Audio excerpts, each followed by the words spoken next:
आज हम श्रीमद् भागवत कथा का महत्वपूर्ण प्रसंग सुनाएंगे, जिसे सुनकर संपूर्ण कथा का फल मिल जाता है। इसमें महत्वपूर्ण प्रसंग है गोकर्ण और धुंधकारी कथा। इसमें आत्म ब्राह्मण और धुंधकारी कथा भी आती है। तुंगभद्रा नदी के किनारे एक गांव था। वहां आत्मदेव नामक ब्राह्मण अपनी पत्नी धुंधली के साथ रहता था। आत्मदेव सज्जन व्यक्ति थे, परंतु धुंधली स्वभाव की झगड़ने वाली और दूसरों के दोष को निकालने वाली स्त्री थी। आत्मदेव निसंतान थे, इसलिए बहुत दुखी रहते थे। संतान प्राप्ति के लिए आत्मदेव ने बहुत प्रयास किए, पर कोई सफलता नहीं मिली।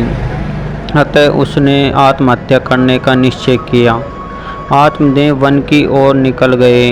रास्ते में उन्हें एक महात्मा जी मिले। आत्मदेव उन महात्मा के सामने रोने लगे। महात्मा ने उसके दुख का कारण पूछा। आत्मदेव ने कहा कि मेरे पास खाने पीने के लिए बहुत कुछ है, परंतु मेरे पास खाने वाला कोई नहीं है, अतः मैं दुखी हूँ। इसलिए मरने की इच्छा से आत्महत्या करने यहाँ आया हूँ। संतान के लिए मैं इतना दुखी हूँ कि सब सूना सूना लगता है। जिस गाय को पालता हूँ वह भी बांझ हो जाती है। जो पेड़ लगाता हूँ वह भी फलता फूलता नहीं है। मैं बहुत अभागा हूँ। ऐसा कहकर आत्मदेव फूट फूट कर रोने लगा। महात्मा जी ने कहा कि तुम्हारे कोई संतान नहीं है, यह तो ईश्वर की कृपा है। जिसके कोई संतान नहीं होती वह सभी ऋणों से मुक्त होता है। अतः हे ब्राह्मण, तुम लालसा का मोह त्याग दो, क्योंकि पुत्र की कामना, धन की, संसार की इच्छाएं जागेंगी और तुम परमात्मा से दूर हो जाओगे। प्रतिकूलता में भी जो परमात्मा की कृपा का अनुभव करता है वही सच्चा वैष्णव भक्त है, उसी की सद्गति है। आत्मदेव ने कहा, आपके उपदेशों से मेरी मुक्ति नहीं होगी। मुक्ति के लिए तो पुत्र ही चाहिए। महात्मा जी मुस्कुराए और बोले, शास्त्रों में लिखा है कि पुत्र से मुक्ति नहीं है। जो मनुष्य परमात्मा के लिए जीता है और तन मन धन से परमात्मा के पूर्ण समर्पित है, वही मुक्त है। आत्मदेव ब्राह्मण दुखी होकर बोले, मेरे मरने के बाद मेरा श्राद्ध और पिंडदान नहीं होगा तो मैं अनेक योनियों में भटकता रहूँगा। अतः कृपा करके आप मुझे संतान प्राप्ति का उपाय बताइए। महात्मा जी बोले, यह शरीर ही पिंड है, उसे परमात्मा को अर्पण करना ही पिंडदान है। श्राद्ध करने से पितृ प्रसन्न होते हैं, पर मुक्ति संभव नहीं है। मुक्ति के लिए तो एक ही सत्कर्म है, स्वयं अपने द्वारा ही अपनी आत्मा का संसार समुद्र से उद्धार करे। ईश्वर के लिए जो जीता है उससे अवश्य मुक्ति मिलती है। परंतु आत्मदेव को महात्मा के वचन ने सुहाए और उसने कहा, महात्मा जी, मुझे तो आप पुत्र दे दीजिए, नहीं तो मैं आपके सामने ही प्राण त्याग दूँगा और जिसका दोष आपको भी लगेगा। महात्मा जी द्वारा आत्मदेव को पुत्र प्राप्ति का वरदान आत्मदेव के हठ और दुराग्रह को देखकर महात्मा जी ने उसे एक फल देते हुए कहा, इसे तुम अपनी पत्नी को खिला देना, इससे उसके एक पुत्र होगा। तुम्हारी स्त्री को 1 साल तक सात्विक जीवन जीना होगा। यदि वह ऐसा करेगी तो बालक शुद्ध स्वभाव वाला होगा। आत्मदेव खुशी खुशी फल लेकर लौटा और अपनी पत्नी को फल दिया। धुंधली ने फल नहीं खाया। अनेक कुतर्क सोचने लगी, अरे गर्भ अवस्था में तो भारी कष्ट उठाना पड़ेगा, झंझट ही झंझट है। मैं बालक का पालन पोषण कैसे करूंगी? और इस फल के रूप में सुखदेव जी जैसा बालक आ गया और 12 वर्ष तक गर्भ में ही रहा तो मैं तो मर ही जाऊंगी। धुंधली ने अपनी छोटी बहन से सारी बातें कही तो उसने युक्ति बताई, मैं गर्भवती हूँ, मुझे बालक होने वाला है, तो ऐसा करती हूँ कि मैं तुझे अपना बालक दे दूँगी। तू आज से ही गर्भवती होने का नाटक कर और ये फल गाय को खिला दे। महात्मा जी का भी पता चल जाएगा कि उसमें कितनी शक्ति है।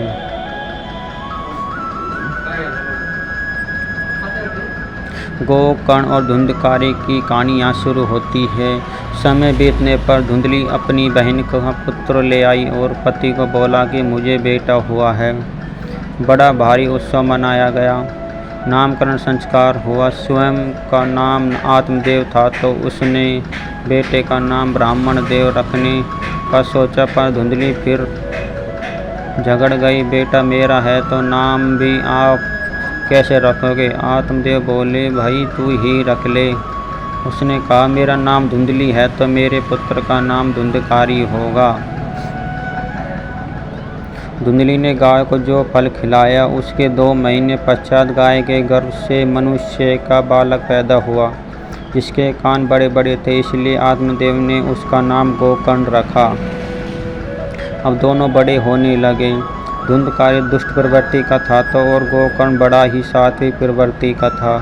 धुंधकारी सारे दुष्कर्म करता था, शराब पीता, जुआ खेलता, घर की सारी संपत्ति ले जाता। धीरे धीरे उसने सारी संपत्ति नष्ट कर दी। इसलिए तो पुरानी कहावत है, पूत कपूत तो क्यों धन संचय, पूत सपूत तो धन संचय। अगर पुत्र दुष्ट है तो आपके खून पसीने कमाई सब बर्बाद कर देगा, और अगर पुत्र सपूत है तो खुद मेहनत करके धन अर्जित कर लेगा।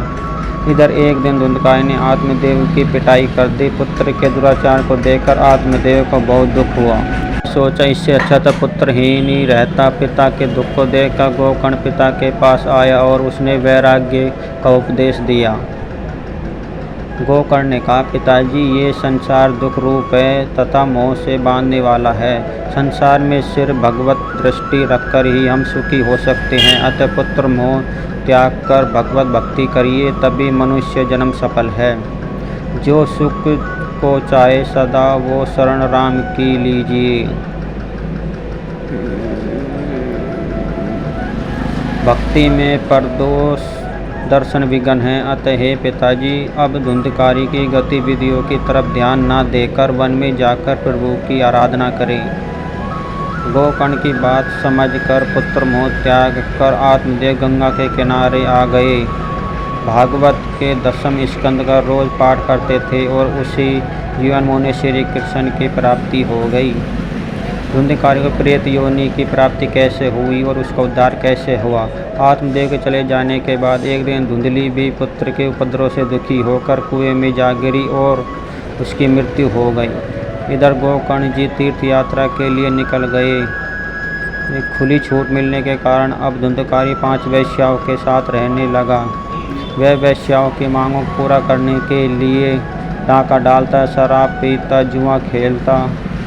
इनकी मांगों को पूरा करते करते एक दिन धुंधकारी ने राजा के महल से भी चोरी कर ली।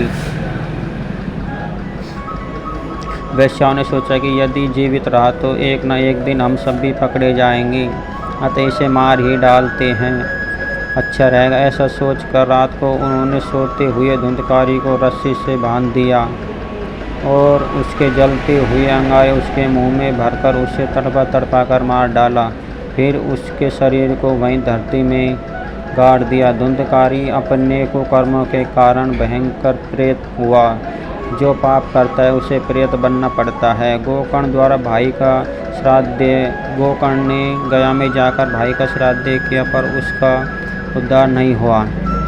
अब धुंधकारी अनेक रूप बनाकर गोकर्ण के पास डराने लगा। गोकर्ण इतने गायत्री मंत्र का जाप करते थे कि वो उसके पास नहीं आ सकता था। प्रेत योनि तामस योनि होती है। जो सात्विक मंत्रों का जाप करते हैं, प्रेत उसके पास नहीं आ सकते। गोकर्ण ने पूछा, तू कौन है? धुंधकारी ने कहा, मैं तुम्हारा भाई धुंधकारी हूँ। हे भाई, तुम दयालु हो, मुझे इस प्रेत योनि से छुटकारा दिलाओ। गोकर्ण बोले, अरे मैंने तो तेरा गया में पिंडदान कर दिया, फिर भी तेरा उद्धार नहीं हुआ। धुंधकारी बोला, मैंने जितने दुष्कर्म किए हैं, गया के पिंड मेरा उद्धार नहीं होने देंगे, क्योंकि कोई दूसरा उपाय सोचो। गोकर्ण द्वारा सूर्य नारायण के प्रार्थना करने पर उसने सभी विद्वानों को बुलाया। उन सभी विद्वानों से पूछा, कोई उपाय नहीं मिला। अब गोकर्ण ने सूर्य देव को नमन किया और कहा, आप सबके कर्मों का साक्षी हैं। हम प्राय कहते हैं कोई ना कोई देख रहा है। भगवान तो देख ही रहा है, क्योंकि सूर्य और चंद्रमा भगवान के नेत्र हैं। आप कोई भी चोरी छिपा सकते हैं, परंतु सूर्य चंद्रमा से नहीं बचा सकते। यही भगवान ने यहाँ गवाही देते हैं आपके कर्मों को की भी। जो सूर्य देव से गोकर्ण ने पूछा, आप इसके कर्मों के साक्षी, आप ही बताइए कि इसको उद्धार कैसे होगा। सूर्य देव ने कहा कि इसको सप्तम भागवत कथा सुनाओ, इसी से इसकी मुक्ति संभव है, तो दूसरा कोई उपाय नहीं है। इसलिए उसने भागवत करना शुरू कर दिया। धुंधकारी मुक्ति गोकर्ण ने भागवत सप्ताह का आयोजन किया। प्रेत तो हवा के रूप में होता है। धुंधकारी सोचने लगा, कहाँ बैठूं। वहाँ एक 7 गांठ का बाँस रखा हुआ था, वह उसी में छिपकर बैठ गया। बहुत से लोग भागवत में 7 गांठ का बाँस लगाते हैं। यदि संदेह है कि परिवार का कोई सदस्य प्रेत बन गया है तो अवश्य लगाना चाहिए।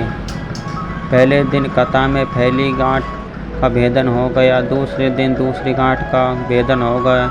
इस तरह 7 दिनों में 7 गांठों का भेदन हो गया और बाँस पूरी तरह क्षतिग्रस्त हो गया। धुंधकारी दिव्य रूप धारण करके भगवान के पार्षद के रूप में प्रकट हो गया। धुंधकारी को लेने भगवान का विमान आया। इस कथा के अंतिम चरण में महत्वपूर्ण बात यह है कि इस कथा को बहुत से लोगों ने सुना, परंतु सिर्फ धुंधकारी को ही भगवान का विमान लेने आया। क्योंकि इसका उत्तर सही है कि सबने कथा संसारी सुखों के लिए सुनी, परंतु धुंधकारी ने कथा आत्म कल्याण के लिए, भगवान प्राप्ति के लिए सुनी, इसलिए उसे भगवान विमान लेने आया। इसीलिए हमारे संत कहते हैं कि हमें सांसारिक बंधनों को तोड़कर भगवान की श्रद्धा भाव से भक्ति करनी चाहिए और इस पर विश्वास रखना चाहिए। यदि आपको ये कथा बढ़िया लगे तो इसे शेयर, कमेंट और सब्सक्राइब अवश्य करना। आप इस सब्सक्राइब करेंगे तो आने वाली कहानियों का नोटिफिकेशन आपको सबसे पहले मिलेगा। इसलिए आप सभी को बहुत बहुत धन्यवाद।